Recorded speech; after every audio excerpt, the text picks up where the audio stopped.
அனைவருக்கும் வணக்கம். நான் அரியலூர் மாவட்டம் திருஞான சம்பந்த ஜோதிடர். இந்த எண்கிணத்தை வைத்து கொண்டு தான் நான் சொல்லிக் கொண்டு வருகின்றேன். இது தமிழுக்கு 240 எழுத்து. இந்த 240 எழுத்துக்கும் தனித்தனி எண்ணிலும் கொடுக்கப்பட்டு இந்த வார்த்தை அடிப்படையில் நான் உறுதி செய்து சொல்லிக் கொண்டு வருகின்றேன். என்னுடைய வீடியோக்களை நிறைய பேர் பார்க்குறாங்க. பார்க்குறவங்களுக்கு என்னுடைய நன்றி. அதனால் எல்லாம் நல்லா இருக்குது அப்படிங்கிற ஒரு வார்த்தை எப்படி உருவாகுது என்றால், நல்ல மழை பெஞ்சாக்கா நல்ல மழை பெஞ்சுது, நல்ல மழை அப்படின்னு சொல்லுவோம். அதே போல் பருவத்துக்கு தகுந்த ஒரு பயிர்கள் நிலத்தில் சரியாக நாளுக்கு நாள் நல்லா வளர்ச்சியடைந்து பூ பூத்து விளைச்சல் தந்தால் பயிர் நல்லா இருக்குன்னு சொல்லுவாங்க. ஆங்கே திட்டாக்கா ஆங்கே இருந்தாக்கா அது பயிர் நல்லா, அது என்ன பயிர் அப்படின்னு சொல்லுவாங்க. அதனால் அந்த நிலத்தில் சரிவர எல்லா பயிரும் அடர்த்தியாக இருந்து நமக்கு விளைச்சல் கொடுக்கப்பட்டு நவதானியங்கள் கொடுக்கப்படுகிறது. அது நல்லா இருக்குன்னு சொல்லுவாங்க. அதுபோல் அறுசுவை உணவுகள் நன்றாக சமைத்து நல்லா இருந்துச்சுன்னா அது நல்லா இருக்குன்னு சொல்லுவாங்க.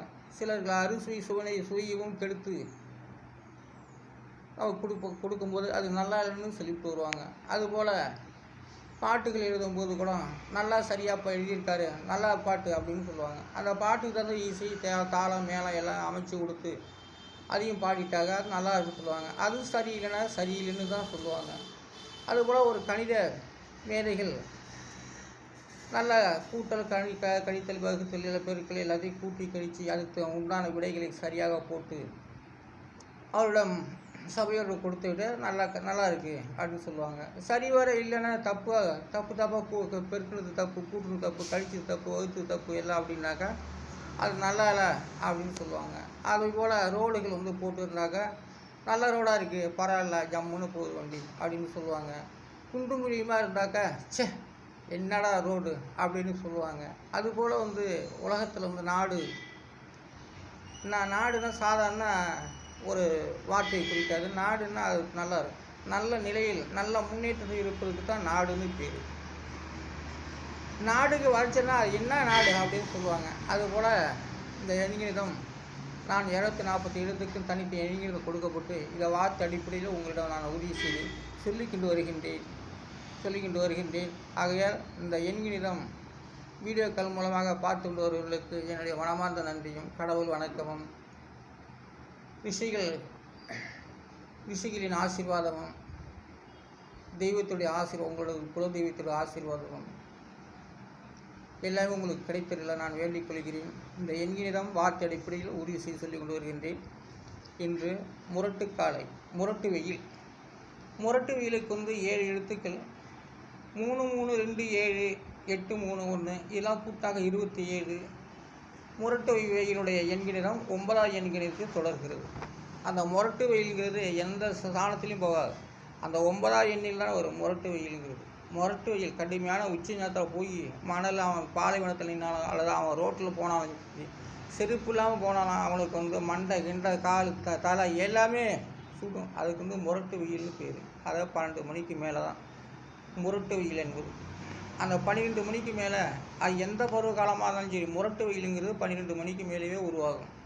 அது 3 மணிக்குள்ளே குறைஞ்சி போகும், 3 மணிக்குள்ளேயே குறைஞ்சிப்போம். அதுக்கு முரட்டு வெயில்னு பேர். முரட்டு வெயிலுடைய எண்கிணிதம் 9. அந்த முரட்டு வெயில் எண்கிணிதம் அந்த எண் தாங்கி பிடிப்பதனால தான் மனிதன் உயிருடன் வாழ்கின்றான். அந்த எண்ணு தான் மனிதனுக்கு உயிர் கொடுக்கிறது. முரட்டு வெயிலையும் ஒரு மனிதன் தாங்கி போகிறானாக்கா எண்கிணிதம் 9வது எண்ணு தான் அவனுக்கு அதை தாங்கி நல்ல ஒரு உற்சாகத்தையும் நெல்லுக்கு வந்தவுடனே அப்பா அப்படிங்கிற மாதிரி ஆகிடும். அதனால் அதுக்கு முரட்டு வெயிலுக்கு எண்கிறது 9. நம்ம தாங்கி நிற்கலை, எல்லாமே நம்பருங்க தான் தாங்கி நிற்கிது நம்மளை.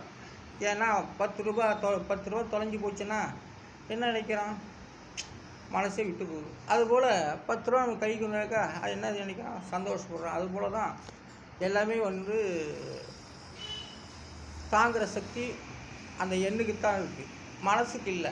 அந்த மனசும் எண்ணும் ஒன்று சேர்ந்தால் தான், எண்ணும் எழுத்தும் மனசு எல்லாம் ஒன்று சேர்ந்தால் தான் தாங்குகிற சக்தி. அந்த தாங்குகிற சக்தியை கொடுக்குறது எது அப்படின்னாக்கா நம்பருங்க தான். நம்பர் இல்லைன்னா ஒன்றுமே இல்லை. 9 எண்கள், 10 எண்கள், 10 விட்டுருங்க, 9 எண்கள். அந்த 9 எண்கள் தான் மனிதனை தாங்கி நிற்கிறது. ஏன்னாக்கா இன்றைக்கி ஒருத்தன் 10 லட்சம் எடுக்க போகிறான், 10 லட்சம் எங்கேயும் தவறி விழுந்து போகுது. அது 10 லட்சம் தானே, அது வார்த்தையாலேயும் வருது, என்னாலையும் வருது. அது போல் தொலைஞ்சு போச்சுன்னா அப்பா போச்சுடா அப்படிங்கிறான்.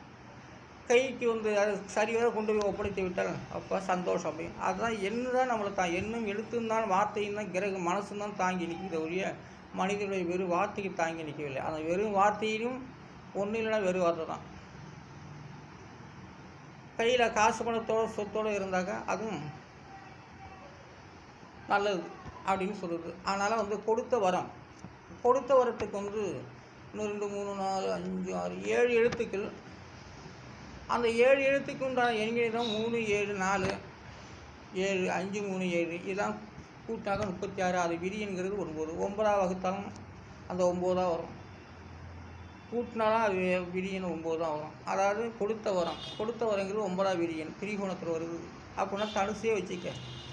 அந்த தனுசே வச்சுக்கிட்டோன்னா அது வந்து குரு வீடு. அப்போ குரு வந்து 9ஆவது விரியனில் ஆண்டி கொடுத்த வரம். குரு பகவான் தான் வரத்தெல்லாம் கொடுக்குறது. எத்தனை தெய்வங்கள் நமக்கு கும்பிட்டாலும் அந்த குரு பகவானாக உங்களுடைய குலதெய்வம் வந்து நிற்கணும். அப்போ குலதெய்வம் வந்து அது உன்னுடைய குலதெய்வத்துக்கு குருவாக நிற்கணும். ஒருவர் மீது ஒருவர் சாய்ந்து ஒருவர் மீது ஒருவர் இருக்கு இல்லையா, அது போல் உன் குலதெய்வம் மேலே அந்த 9ஆவது விண்கிணிதம் குரு பகவான் அமரணும். அமர்ந்து விட்டால் உன்னுடைய நீங்கள் யோகசாலி தான். அதுபோல் வந்து உன்னுடைய குலதெய்வம் குரு பகவான் மீது இருக்க வேண்டும். குரு பகவான் உன் குலதெய்வத்தில் உங்களுடைய மனசில் நீங்கள் உங்களை நினச்சிக்கிட்டு வரவங்கக்கிட்ட எல்லாமே அந்த 9ஆம் எண்ணிக்கையும் இருக்கணும். அப்படி இருந்தால் தான் கொடுத்த வர நிலைக்கும். சாமிங்கெல்லாம் கனவுல வந்து வரத்தை நிறையா கொடுத்துருக்கும். அது உண்மையிலே அது வந்து அத்தனையும் பொய். ஏன்னா அத்தனையும் அது கனவுகள் தடுத்து விடும். அதனால் மடிப்பிச்சை ஏந்தி கூட சக்திகள் வரும். மடிப்பிச்சை ஏந்தி அது ஒன்றுமே இல்லை. ஆனால் கனவுகள் தேக்கி விடாத. அது கொடுக்குற தெய்வம் கொடுத்தாக்கா அந்த கொடுத்த வரம் நிச்சயமாக நிலைத்து நிற்கும். ஏன்னா அதுக்கு தான் குரு பகவான் தேவைப்படுது. குரு பகவான் இருந்தால் தான் கொடுத்த வரம் நிலைக்கும். அந்த குரு பகவானோடையே உங்களோட குலதெய்வம் இருக்கணும். அத்தோடு வந்து இன்னும் எழுத்து சேரணும். அத்தோடு வந்து கிரக ராசி நட்சத்திரம் பஞ்சபூதங்க அத்தனையுமே சேர்ந்து உங்களோட குலதெய்வத்தோடு அந்த கொடுத்த வரத்தோடு இணைந்து கொடுத்தாக தான் உங்களுடைய கொடுத்த வரம் நிலைத்து இருக்கும். அதுதான் கொடுத்த வரம். விதியே 9. அப்படி உன்னுடைய லக்னத்திலேருந்து 9ஆம் இடம் எதுவோ அந்த வீட்டில் வந்து யார் இருக்கோ அதுக்கு தெரிய பலனாகத்தான் அந்த கொடுத்த வரம் நிலைத்து நிற்கும். அதனால் அடுத்தது வருவோம். ஆண்டியாருக்கு வந்து 5 எழுத்து வருகிறது. 5 எழுத்து 8 3 6 9 9 இதெல்லாம் கூட்டாக 35. அதை இங்கிலீஷ் நியூமராலஜி போல் கூட்டினாலும் விதியின் 8ஆக வரும். அது 9ஆல் வகுத்தாலும் விதியின் 8 தானே வரும். ஆகனா ஆண்டியார் அந்த எண்ணம் 8ஆவது எண்ணம் வந்து அது நிறைய கடவுளுடைய சக்தி அதில் தான் இருக்குது. ஆண்டியாவும் ஆக்கிவிடும். ஆனால் 8ஆவது எண்கிறது வந்து விதியின் 8. அது 8ஆம் இடத்துல வந்து 8ஆம் அதிபதி இப்படி சேருகிறது. அந்த 8ஆம் அதிபதி தான் ஆண்டியாருடைய விதியெண்ணாக வருகிறது. விரதத்துக்கு வந்து 4 எழுத்து 6 3 7 3 இதெல்லாம் கூட்டாக 19. அதோடைய விதி என்கிறது 1. விரதம்னா ஒரு நாள் இல்லை 10 நாள் கூட விரதம் இருக்கலாம். 19 நாள் கூட விரதம் இருக்கலாம். 19ஆம் தேதிக்கு மேலே கூட விரதம் இருக்கலாம். இதுக்கு தான் பேர் விரதம்னு பேர். விரதம் என்பது ஒரு விரதமாக இருக்கிறான், வார்த்தையினாலும் விரதமாக இருக்கான், வைத்த பட்டியும் போட்டும் விரதமாக இருக்கான். அவங்க வந்த பிறகு நான் ஏதாவது செஞ்சுக்கிறேன் அப்படிங்கிற விரதமாகவும் இருக்கிறான். அப்போ விரதத்தில் பல விதம் இருக்குது. விரதங்கிறது நம்ம தெய்வத்துக்கு பற்றி கிடந்து விரதம் இருக்குது, அதுக்கு தான் விரதம். ஆனால் வார்த்தை சபதம் இது எல்லாமே வந்து விரதமாக எடுத்துக்கூட செய்கிறது உண்டு. அதனால் அதுக்கு வந்து விரதம் பேர். ஜெயிக்கிறது ஒரு விரதம், தோற்றுவிட்டால் விரதம் இல்லை. இப்படிலாம் சில விரதம் அப்படி என்ற சொல் 9ஆவது எண்கிணத்து வருகிறது. அந்த 9ஆவது எண்கிணத்தில் வந்து உன்னுடைய லக்கணத்திலே சந்தனோட அவை இருந்து விட்டால் அவரோட வந்து சில துணை கிரைகள் இருந்தால் தான் அந்த விரதம் பலிக்கும். விரதம் பலித்தாலும் அந்த 9ஆவது அந்த 1ஆம் சடத்தில் அந்த 1ஆவது விதியினும் கிரகமும் இருக்கணும். அத்தோடு வந்து அது செயல்படுத்தக்கூடிய அளவுக்கு அந்த துணை கிரகமும் சேரணும். அப்படி சேரலைனாக்கா தோல்வி தான் விரதம். அதனால் வந்து விதி என்கிறது விரதம் 1இல் வருகிறது. சாம்பார் பாருங்கள், சாம்பாருக்கு வந்து 4 எழுத்து 1 7 7 9 இதெல்லாம் கூட்டினாங்க 24. அதோடைய விதி என்கிறது 6.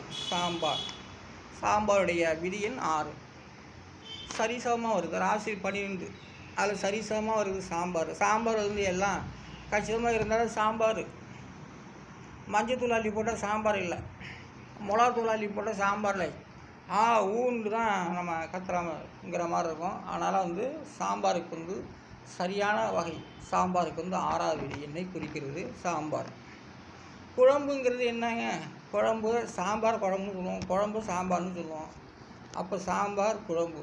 அப்போ சாம்பாருக்கு விதி எண்ணுங்கிறது 9வது விதி எண்ணில் வருகிறது. குழம்புக்கு வந்து 4 எழுத்து வருகிறது. 4 எழுத்து 3 6 7 2 இதெல்லாம் கூட்டினாக்கா 18வது விதி என்கிறது 9. குழம்பு. சாம்பாரை குழம்புன்னு சொல்லுவோம், குழம்பை சாம்பார்னு சொல்லுவோம். ஆனால் குழம்புன்னு ஒன்று இருக்குது, அது புளி குழம்பாக தான் இருக்கும், அது சாம்பார் இல்லை. ஆனால் குழம்போடைய விதி என்கிறது 9. அப்போ புளிக்குழம்பு அதுக்கு பேர், வத்த குழம்புங்கிறோம், அதுக்கு வந்து புளிக்குழம்பு வத்த குழம்பு இப்படிலாம் சொல்லக்கூடியதான் விதி எண் 9. அப்போ 9வது விதி எண்ணில் இருக்குது. அதுவும் சரியான ஒரு காரசாரத்தோடு கரெக்டாக சரியாக இருந்தால் தான் அது விதி எண் 9 வரும். இல்லைன்னா அது 3க்கு போச்சு 4க்கு போச்சுன்னா அது குழம்பு கிடையாது. ஆனால் குழம்புடைய விதி என்கிறது 9. குமரி பெண், அதாவது குமரி பெண்ணுக்கு வந்து 5 எழுத்து வருகிறது, 6 எழுத்து வருகிறது. 3 1 4 6 3 3 இதெல்லாம் கூட்டினாக்கா 20. அதோடைய விதி என்கிறது 2. குமரி பெண். குமரி பெண்ணா குமரிங்கிறது கற்றாழைன்னு சொல்லலாம், சோத்து கற்றாழை இருக்குல்லையா அது, அதான் குமரி பெண். அவள் குமரி பெண் பெண்களையும் வர்ணிக்கலாம். குமரி பெண் குமரியாக இருக்கிறதா குமரி பெண்ணு சொல்லலாம். அதனால் வந்து குமரி பெண்ணுடைய விதி என்கிறது 2. குமரி சோத்து கத்தாழைன்னு சொல்லலாம். குமரி வந்து சோத்து கத்தாழை வந்து குமரின்னு சொல்லலாம். குமரி வந்து சோத்து கத்தாழைன்னு சொல்லலாம், குமரி பெண்ணுன்னு சொல்லலாம். அவங்களாம் வந்து அந்த சோற்று கற்றாழை எப்படி இருக்கோ அதுபோலேயே குமரி பெண்ணுடைய பலம் நலம் உடம்புகள் இது தான் அதன் விதி என்கிறது 2. ஆகையால் இந்த எண்ணியது சோதிட வந்து வார்த்தை அடிப்படையில் நான் உறுதி செய்து சொல்லி கொண்டு வருகின்றேன். நம்மளுடைய தமிழ் மக்கள் எல்லாமே இதை பார்த்துக்கணும். அனைத்து மக்களும் இதை பார்த்து கொண்டே நீங்கள் அனைவரும் இதை பார்க்கணும். நீங்கள் பார்க்கறது உண்டான வீழ்ச்சியில் வந்து வரும்படி செய்ய வேண்டும். லைக் கொடுங்க, சப்ஸ்கிரைப் பண்ண, அனலிட்டிக்ஸ் பண்ணுங்கள். என்னுடைய ஷார்ட்டில் வரும்போது திருஞான சம்பந்தம் அனலிட்டிக்ஸ்னு இருக்கும். அதுலேயும் அந்த அனலிட்டிக்ஸில் நீங்கள் தொட்டால் தான் எனக்கு வந்து சப்ரைஸாக வரும்.